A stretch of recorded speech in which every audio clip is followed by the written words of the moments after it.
Good morning, brothers and sisters. भाई और बहनों, good morning. We'll start with a verse from Hebrews chapter 6, verse 1. हम शुरू करेंगे एक वचन से जो इब्रानियों की पत्री उसका 6वां अध्याय और पहला वचन है। We read here, leaving the elementary teachings about Christ, let us press on to perfection. यहाँ लिखा है, इसलिए आओ मसीह की शिक्षा की आरंभ की बातों को छोड़कर हम सिद्धता की ओर आगे बढ़ते जाएं। In some versions is used as let us press on to maturity. कुछ और भाषांतर में लिखा है कि हम परिपक्वता की ओर बढ़ते जाएं। And in verse 3 it's also say this we will do if God permits. और तीसरा वचन ये भी कहता है, यदि परमेश्वर चाहे तो हम यही करेंगे। Throughout the Bible we can see the word perfection is used. पूरे बाइबल में हम पढ़ सकते हैं कि सिद्धता इस शब्द का उपयोग किया गया है। And we are encouraged to live towards perfection. और हमें प्रोत्साहित किया जाता है कि हम सिद्धता की ओर बढ़ते जाएं या उसमें जिए। So we should not be ashamed of thinking and talking about being perfect. और इसलिए हमें शर्म नहीं आनी चाहिए सोचते वक्त या सिद्धता के बारे में बात करते हुए। So the perfection word used, it is not a sinless perfection. और यहाँ जो सिद्धता इस शब्द का इस्तेमाल किया गया है वो पाप रहित या बिना पाप के सिद्धता, उसका ये मतलब नहीं है। That we will attain when we see Jesus Christ at his second coming. वो हम तभी हासिल करेंगे जब हम यीशु मसीह को उसके दूसरे आगमन के समय देखेंगे। But now each one of us can be perfect in our conscience. पर आज हमें से हर एक अपने विवेक में सिद्ध हो सकता है। To the extent we have received light, we all can be perfect. जिस मात्रा में हमने प्रकाश या ज्योति को पाया है, हम सब सिद्ध हो सकते हैं। So when we say being perfect, it doesn't mean like being an angel. और जब हम कहते हैं सिद्ध होना, उसका ये मतलब नहीं कि हम स्वर्गदूत के समान बनते हैं। We are still living in this sinful flesh. हम अभी भी इस पाप के देह में जी रहे हैं।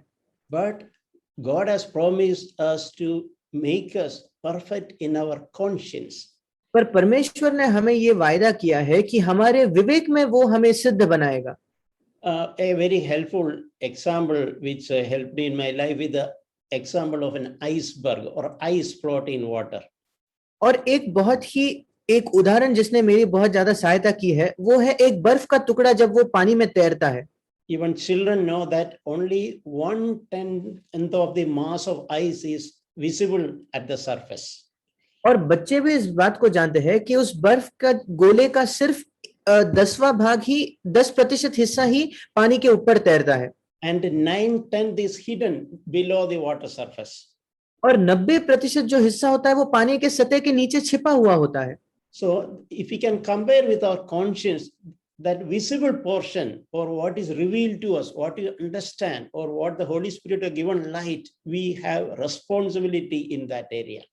और अगर हम इसकी तुलना हमारे विवेक से करें तो जिन बातों को हम समझ गए हैं, जहां पवित्र आत्मा ने हमें प्रकाश दिया है, हमारी जिम्मेदारी बस उन्हीं क्षेत्रों के विषय में है। So what is revealed to us, we can work on that area, we can be perfect in that area. और जो हम पर प्रकट किया गया है उस क्षेत्र में हम काम कर सकते हैं और हम सिद्ध हो सकते हैं। That doesn't mean that we are sinlessly perfect, because 9/10 of is hidden. I don't understand about myself. इसका ये मतलब नहीं कि हम बिल्कुल पाप रहित होकर सिद्ध हो गए हैं, क्योंकि मेरा 90% हिस्सा तो छिपा हुआ है, मैं खुद उसको नहीं जानता। God doesn't hold us responsible what is hidden to us. परमेश्वर हमें उन बातों के विषय में जिम्मेदार नहीं ठहराता जो हमसे छिपी हुई है। But what is revealed to us, what is made aware, we are accountable. पर जो बातें हम पर प्रकट हुई है, जिन बातों के विषय में हम सतर्क हैं, वहां हम जवाबदेह होते हैं। For example, I come to know, I remember the Holy Spirit reminds that some brother has some problem with me. उदाहरण के तौर पर मुझे पवित्र आत्मा याद दिलाता है कि किसी भाई के मन में मेरे विरुद्ध कुछ है। Because I had done something wrong to him, and he has the difficulty, struggle inside him against me, and I become aware about it. क्योंकि मैंने कुछ गलत किया था और उस भाई को उस वजह से कठिन होता है और मुझे ये बात समझ में आती है, then what should I do? फिर मुझे क्या करना है? I should humble myself, go to that brother, and in all humility seek his forgiveness. मुझे अपने आप को नम्र करके उस भाई के पास जाके पूरी नम्रता से उससे क्षमा मांगनी है, Because I have caused him offense, because I offended him. क्योंकि मेरे वजह से उस भाई को बुरा लगा है। So once I ask him forgiveness from my heart, I have become perfect in my conscience. एक बार मैं अपने हृदय से उस भाई से माफी मांगता हूं, मैं अपने विवेक में सिद्ध बन गया हूं, Because I had dealt with the area that was revealed to me. क्योंकि मैंने उस क्षेत्र में कार्य किया है जिस क्षेत्र को प्रभु ने मुझे प्रकट किया। In the same way, suppose I remember I have not forgiven someone else who has done me wrong, the reverse of what I said earlier. वैसे ही अगर मुझे याद आता है कि मैंने किसी व्यक्ति को क्षमा नहीं किया है जिसने मेरे खिलाफ कुछ किया है, मैंने जो पहले बताया उसके बिल्कुल विपरीत, And it was a very deep, serious matter he has done to me, assume. और वो बहुत ही गहरी या एक गंभीर बात है जो उस भाई ने मेरे खिलाफ की थी। But Holy Spirit reminds me that unforgiveness is a very serious sin. पर पवित्र आत्मा मुझे याद दिलाता है कि माफ न करना ये बहुत गंभीर पाप है। So my own receiving forgiveness from God depends on my willingness to forgive others. परमेश्वर से मुझे क्षमा प्राप्त करना या माफी प्राप्त करना ये इस बात पर निर्भर है कि मैं दूसरों को माफ करता हूँ। So what I do? फिर मैं क्या करता हूँ? That person has done something wrong to me. उस व्यक्ति ने मेरे खिलाफ कुछ गलत किया है, So I humble myself. I go and in my heart I forgive him.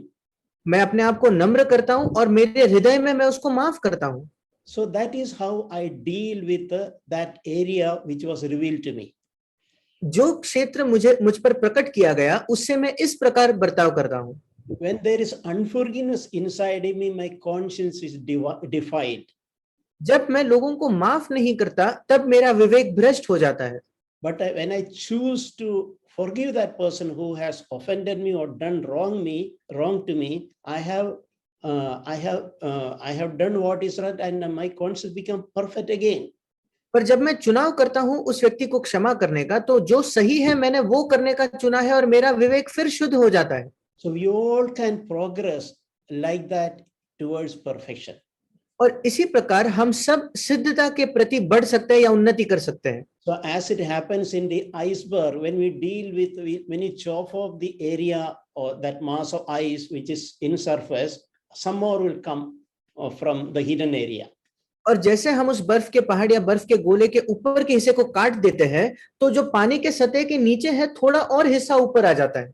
So in the same way, when we deal with the things God has graciously revealed to us, more and more hidden area, little God will reveal to us. वैसे ही जैसे परमेश्वर अनुग्रह से कुछ क्षेत्रों को हम पर प्रकट करता है, उन क्षेत्रों में अगर हम काम करते हैं तो परमेश्वर और बातों को हम पर प्रकट करेगा। This is how progressively we can become perfect in our conscience. इसी प्रकार बढ़ते क्रम में हम अपने विवेक में सिद्ध हो सकते हैं। But there is a conscious effort required towards that perfection. पर इसके लिए हमें सचेत होकर एक परिश्रम करने की जरूरत है। When Holy Spirit reveals things to us, if you pretend that such a thing happened or hide, if you try to defend ourselves, we cannot progress in perfection.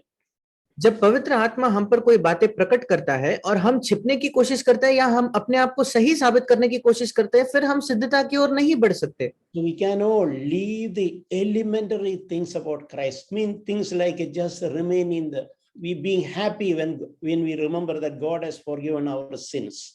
इसलिए आइए हम ये आरंभ की बातें जो है मूलभूत बातों को छोड़कर, इसका मतलब हम सिर्फ इसी बात से खुश होते हैं कि परमेश्वर ने हमारे पापों को क्षमा किया है। These are the elementary things about Christ. ये मसीह के बारे में बहुत ही मूलभूत बातें हैं।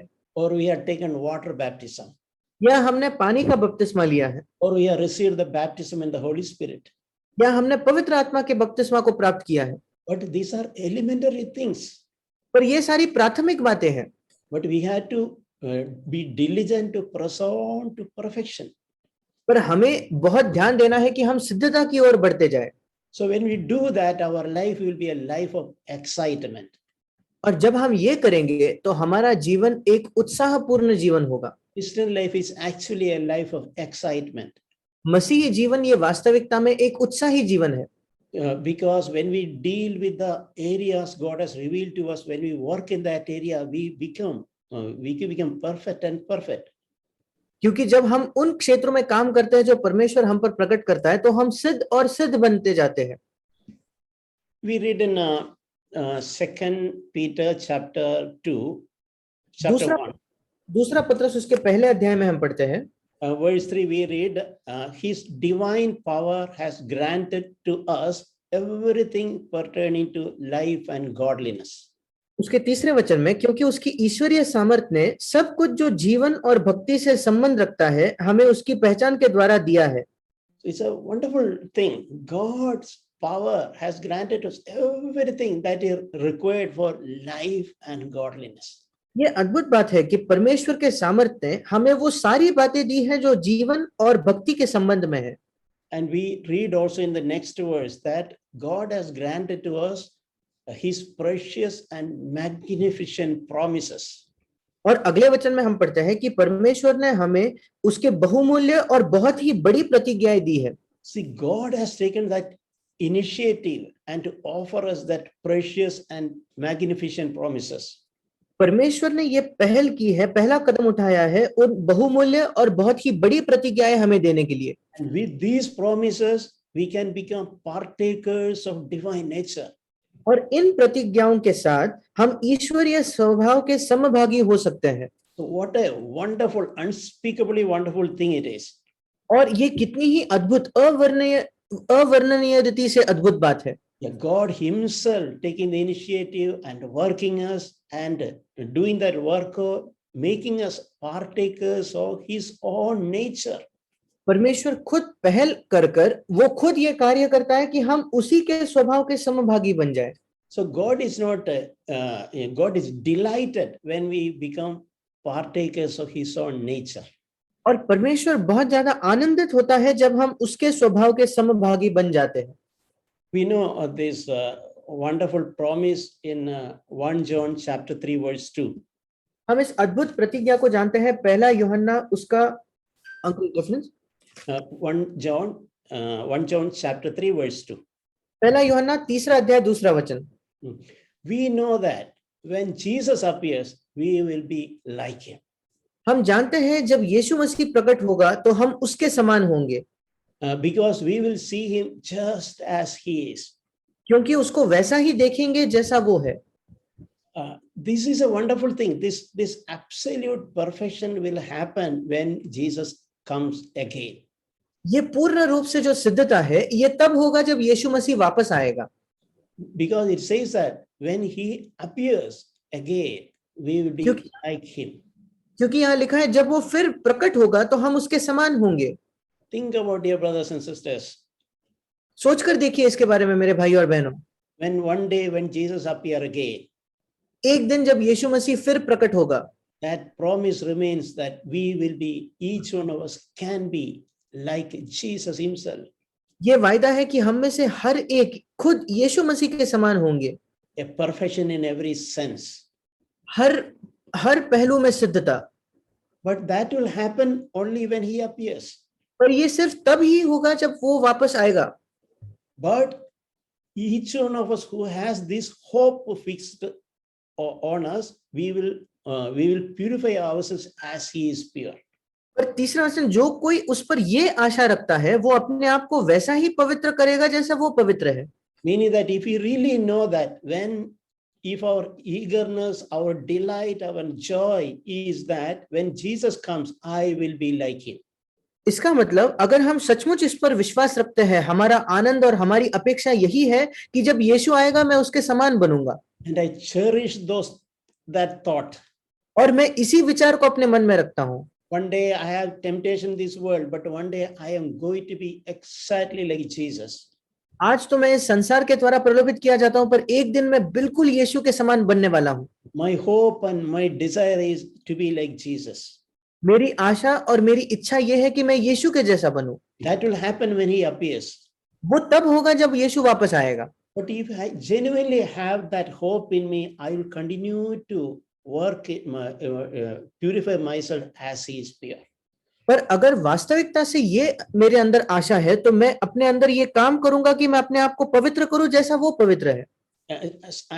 To the extent God gives light on my life, I will work in that area and purify myself. जिस मात्रा में परमेश्वर मुझे ज्योति देता है उस क्षेत्र में मैं काम करके अपने आप को पवित्र करूंगा। By the help of the Holy Spirit, of course. पवित्र आत्मा के सामर्थ्य से। Because my goal is one day I want to be like Jesus. That is what I cherish. क्योंकि मेरा लक्ष्य है कि एक दिन मैं यीशु के जैसा बन जाऊं। We read in Matthew chapter 5, Jesus himself told. हम मत्ती उसके 5वें अध्याय में पढ़ते हैं कि खुद यीशु मसीह ने कहा, Matthew chapter 5 verse 48. मत्ती 5 उसका 48 वचन, You are to be perfect as your heavenly Father is perfect. इसलिए चाहिए कि तुम सिद्ध बनो जैसे तुम्हारा स्वर्गीय पिता सिद्ध है। So this is our ultimate goal or aim in our life. और यही हमारे जीवन का लक्ष्य है, to be perfect as our heavenly Father is perfect. कि हम वैसे सिद्ध बने जैसे हमारा स्वर्गीय पिता सिद्ध है। But as I mentioned, that absolute perfection happen when Jesus comes again. पर जैसे मैंने कहा ये पूरा सिद्ध होना ये तब होता है जब यीशु वापस आता है। When I receive a glorified body. जब मैं एक महिमामय शरीर को प्राप्त करता हूँ। When my past sins are completely forgiven. जहां मेरे बीते हुए सारे पाप क्षमा किए जाते हैं। And I am not even tempted then because I received a glorified body. और तब मैं पाप के प्रति प्रलोभित भी नहीं होता क्योंकि मैंने एक महिमामय शरीर पाया है। As that is my ultimate goal, I will continue to work progress in that area. क्योंकि अंतिम में वही मेरा लक्ष्य है, मैं उसी इससे काम करते रहूंगा। Jesus told in the earlier verses, you have heard that you love your neighbor and hate your enemy. और यीशु मसीह उसी के पहले के वचनों में कहता है तुम सुन चुके हो कि कहा गया था अपने पड़ोसी से प्रेम रखना और अपने बैरी से बैर। But I say to you, love your enemies and pray for those who persecute you. परंतु मैं तुमसे ये कहता हूं कि अपने बैरियों से प्रेम रखो और अपने सताने वालों के लिए प्रार्थना करो। We have that possibility now to love our enemies and even pray for those who persecute you.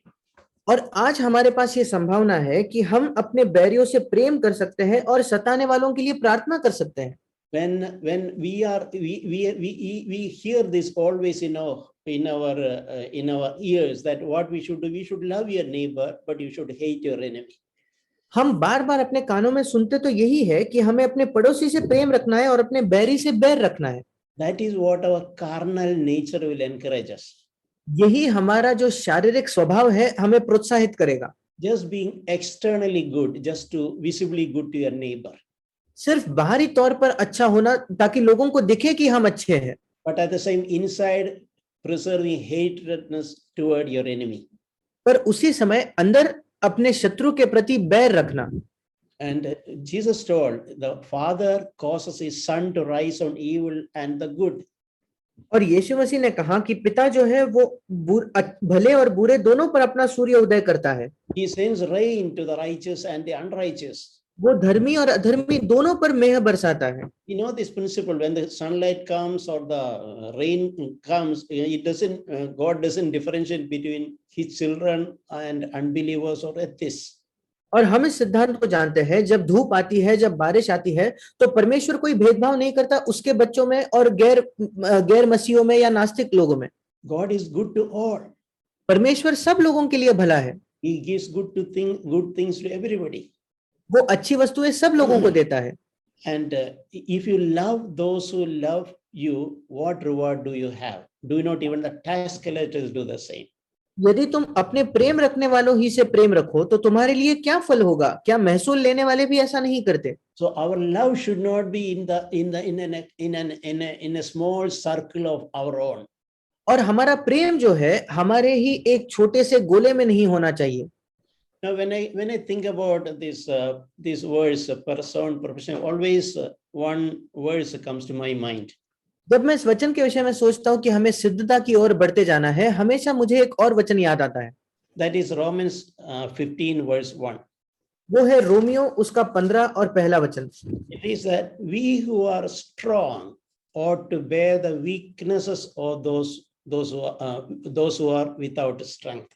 वो कहता है, अतः हम बलवानों को चाहिए कि निर्बलों की निर्बलताओं को सहे। Meaning, if we are really progressing towards perfection or maturity, इसका मतलब अगर हम सचमुच सिद्धता की ओर बढ़ते जा रहे हैं और परिपक्वता की ओर बढ़ रहे हैं, तो we will increasingly receive the grace to bear the weaknesses of others. हम अधिक अधिक मात्रा में अनुग्रह प्राप्त करेंगे कि हम दूसरों की निर्बलताओं को सह ले। Weakness of others who we think that not as spiritual as ours, or not as mature as ours, or not as perfect as ours. दूसरों की निर्बलताओं सहना जो हमारे इतना हम सोचते हैं वो सिद्ध नहीं है या परिपक्व नहीं है।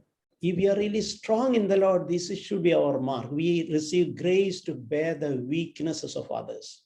अगर हम प्रभु में सचमुच बलवंत है तो ये उसका एक चिन्ह है कि हम अनुग्रह प्राप्त करते हैं निर्बलताओं को दूसरों के सहने के लिए।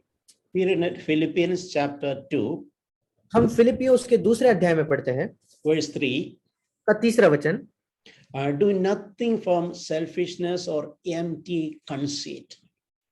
हिंदी में विरोध लिखा है, इंग्लिश में लिखा है स्वार्थ या झूठी बढ़ाई के लिए कुछ ना करो। So we should be very clear in our heart that I will do nothing rooted on selfishness or empty conceit. और इसलिए हमें बिल्कुल ये निश्चय करना है कि मैं ऐसी कोई भी बात नहीं करूंगा जिसका स्रोत मेरा स्वार्थ या झूठी बढ़ाई हो। But with the humility of mind, I'll regard others as more important than myself. पर मन के दीनता के साथ मैं दूसरों को अपने से अच्छा समझूंगा। So when you are growing mature, we will be able to count others as more important than myself. जब हम परिपक्व होते हैं तो हम दूसरों को अपने से ज्यादा महत्वपूर्ण समझने लगते हैं। In other words, I will be more and more free from my self life. दूसरे शब्दों में अधिक अधिक मात्रा में मैं अपने स्वयं अपने खुद ही के जीवन से स्वतंत्र होऊंगा। And it says that do not merely look out for your own personal interest, but also for the interests of others. और यहाँ लिखा है हर एक अपने ही हित की नहीं वरन दूसरों के हित की भी चिंता करे।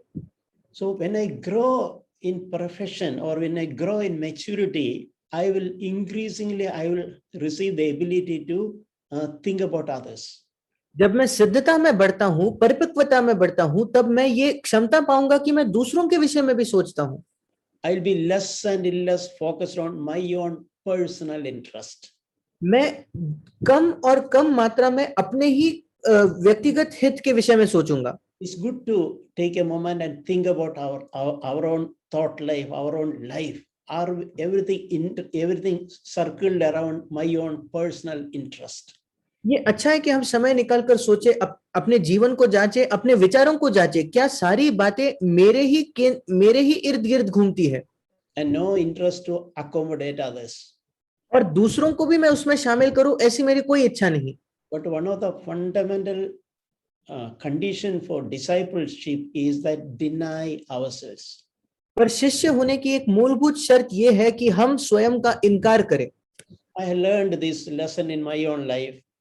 इस पाठ को मैंने अपने ही जीवन में सीखा। The more I learn to deny myself, the more I will be happy. जितना अधिक मैं अपने आप का इनकार करना सीखता हूं, उतना ही मैं आनंदित बनूंगा। When I observe around, I can see the people who are so self-centered, they are the miserable people in this world. मैं अपने इर्द गिर्द देखता हूं जो लोग बहुत ही स्वार्थी और खुद में ही केंद्रित होते हैं, वो इस संसार के बहुत ही बुरे अवस्था के लोग होते हैं। Those who are just focusing merely about their own personal interests and no space for others. जो लोग सिर्फ और सिर्फ अपने व्यक्तिगत हित के विषय में ही सोचते हैं और उनको दूसरों के लिए कोई समय नहीं है। They are increasingly unhappy about their own life. वो अधिक अधिक मात्रा में अपने जीवन के विषय में नाखुश होते हैं। There's a verse in Proverbs chapter 19, verse 11. नीति वचन 19 उसके 11 में एक वचन है। The second part of it reads that it is his glory to overlook the offense of others. और हिंदी में लिखा है अपराध को भुलाना उसको शोभा देता है। उसका इंग्लिश में मतलब है किसी और के अपराध को नजरअंदाज करना। So very often this verse has helped me in my personal life. और कई बार इस वचन ने मेरे निजी जीवन में मेरी सहायता की है। We always encounter some offense or some transgression committed by others. हम हमेशा देखते हैं दूसरों के द्वारा कोई अपराध किया जाता है, But if I am growing in the Lord, पर अगर मैं प्रभु में बढ़ रहा हूं, I will be able to ignore or overlook the transgression of others. तो फिर मैं नजरअंदाज करने को तैयार रहूंगा दूसरों के अपराधों को या गलतियों को। I can close my eyes. I can forgive easily the offenses committed by others. मैं अपनी आंखें बंद कर सकता हूं, आसानी से दूसरों की गलतियां मैं माफ कर सकता हूं। I will not hold them hold them responsible and have bitter resentment in my heart towards them. और मैं उनको जिम्मेदार ठहराकर उनके प्रति कड़वाहट रखकर अपने हृदय में कोई कड़वाहट नहीं रखूंगा। Says that it is His glory. और यहाँ लिखा है कि ये उसकी शोभा या महिमा है। So by God's grace, we can all grow towards that, receiving that grace and ability from the Lord to overlook the transgression of others. और परमेश्वर के अनुग्रह के द्वारा हम बढ़ सकते हैं प्रभु से इस अनुग्रह को प्राप्त करना, इस क्षमता को प्राप्त करना कि दूसरों की गलतियों को हम नजरअंदाज करें, Instead of harboring that resentment inside. इसके बजाय कि हमारे अंदर उस कड़वाहट को हम पकड़े रखें। I heard this, you must have heard, there is a saying that if I have resentment inside me, it is like I am drinking the poison and I am expecting that somebody else will die. और ये जो एक प्रकार की हमने ये कहावत सुनी है, अगर हमारे हृदय में हम कड़वाहट को पकड़े रहते हैं, उसका मतलब ये है कि मैं खुद उस पॉइजन को पी रहा हूं और मैं सोच रहा हूं कि सामने वाला मरेगा। See, if I am getting rid of resentment towards others, I am freeing my life from poison. और अगर दूसरों के प्रति जो कड़वाहट या एक बदले की भावना मेरे अंदर है, उससे मैं अगर अपने आप को स्वतंत्र करता हूं, तो मैं उस एक जो पॉइजन है उससे मैं अपने आप को स्वतंत्र कर रहा हूं। If you can turn to 1 Peter chapter 4 verse 8. पहला पत्रस उसका 4 अध्याय और 8वां वचन। Above all, keep fervent in your love for one another, because love covers a multitude of sins. सब में श्रेष्ठ बात यह है कि एक दूसरे से अधिक प्रेम रखो, क्योंकि प्रेम अनेक पापों को ढांप देता है। It's a remarkable scripture passage we can meditate. ये एक अद्भुत परमेश्वर का वचन है जिस पर हम मनन कर सकते हैं। It says, starts with above all, means as a priority. और इसकी शुरुआत होती है इस वचन की सब में श्रेष्ठ बात, मतलब इस बात को अपनी प्राथमिकता बना लो। Yeah, keep fervent in your love for one another. कि एक दूसरे से अधिक प्रेम रखो या एक ज्वलंत प्रेम रखो। It's not a Hippocratic, superficial, passive, so-called love. ये कोई पाखंडी या नकली या ऊपर ऊपर दिखावट वाला प्रेम नहीं है। It is a genuine, fervent, ardent love for one another. ये बिल्कुल वास्तविक, एक बिल्कुल ज्वलंत एक दूसरे के लिए प्रेम है। And the reason is written there because love covers a multitude of sins. और उसका कारण भी लिखा है क्योंकि प्रेम अनेक पापों को ढांप देता है। When we have God's love in our heart, it will be easy for us to cover the sins of others. जब हमारे हृदय में परमेश्वर का प्रेम होगा तो दूसरों के पापों को ढांक देना हमारे लिए बहुत आसान हो जाएगा। As God has forgiven our sins and covered our sins, when we receive God's love in our heart genuinely, we will be able to forgive others and even cover others' sin. जब परमेश्वर ने हमारे पापों को क्षमा किया है और उसको ढांप दिया है, हम भी इस अनुग्रह को प्राप्त करेंगे कि हम दूसरों को क्षमा कर पाएंगे और उनके पापों को ढांप पाएंगे। When there is no God's love in us, we will be eager to uncover others' sins. जब हमारे अंदर परमेश्वर का प्रेम नहीं होगा तो हमारे अंदर यही एक उत्सुकता होगी कि हम दूसरों के पापों को सबके सामने लाए, उजागर करें। We will enjoy gossiping and backbiting, spreading rumors about others' sins. हमको दूसरों के पीठ के पीछे उनकी निंदा करना, अफवाह फैलाना या चुगली करने के विषय में, दूसरों के पापों के विषय में इसी से आनंद मिलेगा। We will find delight in such, we will enjoy such things. ऐसी बातों में हमें आनंद प्राप्त होगा। The reason is we have not received God's love within us. उसका कारण यह है कि हमने अपने आप में परमेश्वर के प्रेम को नहीं पाया है। When we have received God's love, our hearts will seek, even when we have some information about others, we will seek to cover other sins. जब हमने परमेश्वर के प्रेम को अपने हृदय में स्वीकार किया है, तो यद्यपि हमारे पास दूसरों के विषय में जानकारी होगी, हम यही खोजेंगे कि उसको हम छिपा दें। I was remembering about a verse in Matthew chapter 18. मैं एक वचन को याद कर रहा था जो है मत्ती उसके 18 अध्याय में। It speaks about a servant. He received a huge forgiveness from his master. और यहाँ एक दास के विषय में लिखा है जिसे अपने स्वामी से एक बहुत बड़े माफी को उसने प्राप्त किया। And on the way he find one of his friends who owes him a little. और जाते जाते उसने अपने एक मित्र को देखा जो उसका थोड़े ही रकम का कर्जदार था। And he demand that he should be paid immediately. और उसने कहा कि मुझे तुरंत ये कर्जा चुका दे। And in Matthew chapter 18:29, we can see that his friend is pleading with the other person to him, or saying that have patience with me, I will repay you. और मत्ती 18 उसके 29 में हम पढ़ते हैं कि उसका संगी दास उस पर गिर कर कहता है, उससे विनती करने लगा, धीरज धर, मैं सब भर दूंगा। Yeah. So I heard one sister Annie was sharing on these phrases, have patience with me. और मैंने एक बार सुना कि सिस्टर एनी इससे बांट रही थी इन शब्दों से, धीरज धर मेरे साथ। So she was saying, the way she was describing, she was seeing people around her pleading, saying the same words silently through their eyes. They may not be audibly saying anything, but their eyes are saying, please be patient with me. और वो कह रही थी कि वो इस प्रकार इसका वर्णन कर रही थी कि उनके इर्द गिर्द वो देखती है कि लोग ये कहते हैं, अपने शब्दों से नहीं पर अपने आंखों से वो कह रही है, विनती कर रहे हैं कि मुझसे धीरज रखो। She was, as I remember, she was telling example like a servant girl working at their home. वो एक उदाहरण दे रही थी कि कोई लड़की उनके घर में काम करने आती है तो Madam, I am trying my best to do all the work as perfectly I can. Please be patient with me. वो कहती होगी कि मैडम मेरे से धीरज रखो, मेरे से जितना संभव है मैं उतना सिद्धता से काम करने की कोशिश कर रही हूँ। Her eyes reveal, he is requesting, pleading to me to show some patience, be a little patient towards her. उसकी आंखें इस बात को प्रकट करती है कि वो ये विनती कर रही है कि उसके प्रति हम थोड़ा धीरज दिखाएं।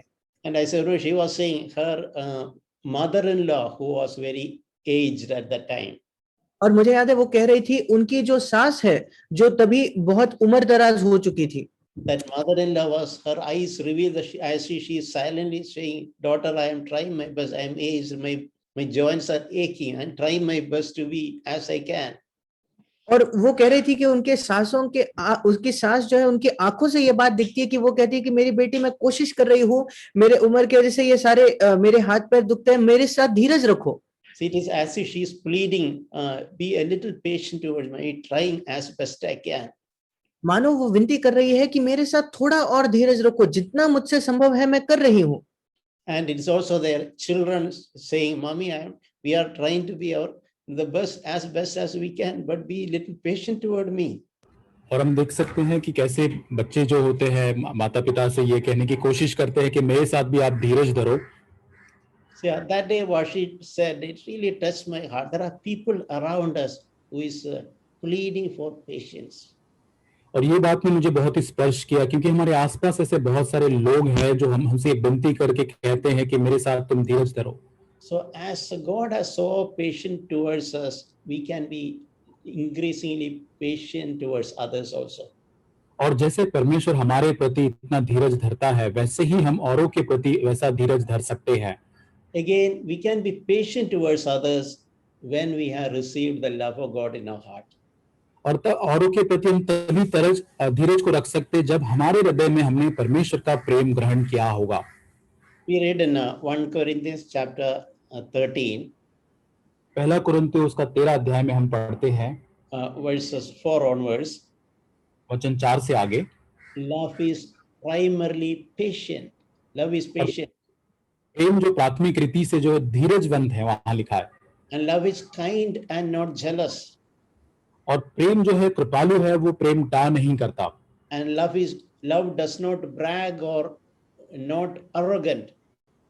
और प्रेम अपनी बड़ाई नहीं करता और वो फूलता नहीं। And love does not act disgracefully. और प्रेम जो है अशोभनीय व्यवहार नहीं करता। It does not seek its own benefit. और वो अपनी ही भलाई नहीं चाहता है। And love is not provoked. और प्रेम जो है झुंझलाता नहीं या परेशान नहीं होता। And love does not keep an account of a wrong suffered. और यहाँ पर जो लोग बुराई करते उसका वो प्रेम हिसाब नहीं रखता। What a wonderful expression of results of having love in us. और कितना एक बहुमूल्य और कितनी एक अद्भुत यहाँ पर जो व्याख्या है प्रेम का जो हमारे अंदर हो सकता है। So dear brothers and sisters, let's really have the desire to be to press on to perfection. भाइयों बहनों, आइए हमारे अंदर ये इच्छा को हम रखें ताकि हम उस सिद्धता की ओर आगे बढ़ते जाएं। Because God has given everything that is required for life and godliness. क्योंकि परमेश्वर ने वो सारी चीजें हमें दी है उस जीवन के लिए और उस ईश्वरीय जीवन में आगे बढ़ने के लिए। He wanted us to be partakers of His own very nature. वो ये चाहता है परमेश्वर की उसके स्वयं के दिव्य स्वभाव के अंदर हम सहभागी हो सके। And you know, in one single definition of God is love. और परमेश्वर की एकमात्र व्याख्या जो ली गई है कि परमेश्वर जो है वो प्रेम है। And when we say we are pressing on to perfection, means we are pressing on to God's love. और इसका मतलब यदि हम ये कहते हैं कि हम परमेश्वर की सिद्धता की ओर आगे बढ़ रहे हैं, इसका मतलब हम परमेश्वर के प्रेम की ओर आगे बढ़ रहे हैं। So let us not lose sight of our God ahead of us. और हमारा जो उद्देश्य जो हमारे आगे है उससे हम चूके नहीं। It is a wonderful life to live. और ये बहुत एक अद्भुत जीवन है जीने के लिए। And let us all be diligent and press on to this perfection. और आइए बहुत ही सतर्क होकर सारे यत्न के साथ उस सिद्धता की ओर आइए हम आगे बढ़े। A perfection in our own conscience. और हमारे विवेक के अंदर वो सिद्धता लाए। And as we progress, one day the Lord will come again. और जैसे हम आगे बढ़ते जाते हैं मसीह का आना एक दिन होगा। And we'll receive a glorified body. और तब हम एक महिमामय देह को प्राप्त करेंगे। There is not even a temptation. और उसके अंदर कोई भी प्रलोभन या परीक्षण नहीं होगा। We are going to be like Him as He is. और हम जैसा वो है वैसे हम होंगे। Amen. आमीन।